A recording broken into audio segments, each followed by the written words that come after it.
Patrick Casal, je suis le cofondateur du cabinet Éco2 Initiative.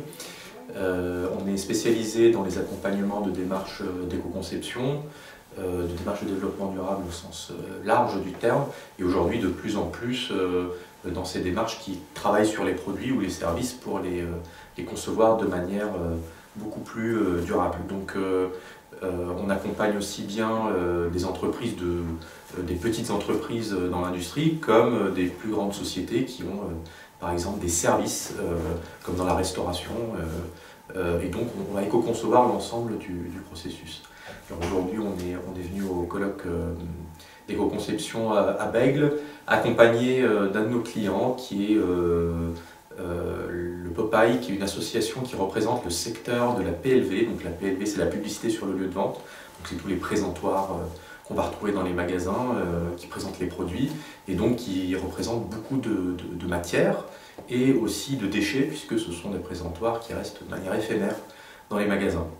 Donc on avait des vraies problématiques là-dessus et on a réussi à mettre autour de la table l'ensemble des acteurs et à développer un standard, un label d'éco-conception pour le secteur qui va labelliser, qui va certifier la démarche d'éco-conception d'une entreprise. Donc c'est pas sur le produit tout seul, c'est sur l'ensemble de la démarche. Donc, pour assurer que toute la réflexion d'éco-conception, pas uniquement sur un produit par an, mais sur l'ensemble des produits qui sortent, il y ait une démarche où on va se poser des questions sur l'ensemble du cycle de vie. Donc on est ravis d'être à Bègles pour cela et on a participé d'ailleurs à une table ronde avec des entreprises du secteur de la PLV qui n'ont pas forcément participé au projet, donc qui ont découvert cela également et on a réfléchi sur ce que pouvait être l'éco-conception dans ce secteur-là. Donc moi je suis ravi d'être ici, je trouve que l'organisation est très bien faite et en même temps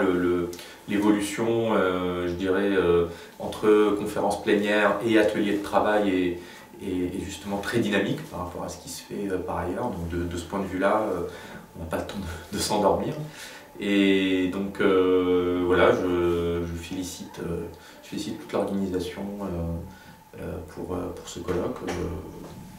Les gens qui étaient avec moi m'ont dit qu'ils avaient envie de revenir l'année prochaine également. Donc ça veut dire que ça porte ses fruits et ça provoque des réflexions. Et enfin, je voudrais finir avec vraiment la vision qu'on souhaite porter de l'éco-conception. Il y a eu un mot qui est revenu souvent depuis ce matin, c'est l'innovation. L'éco-conception, c'est vraiment une nouvelle manière de voir l'économie et surtout une manière innovante, pas du tout un retour en arrière, mais au contraire quelque chose qui va permettre de gagner en valeur ajoutée pour les entreprises qui s'intègrent dans ce processus.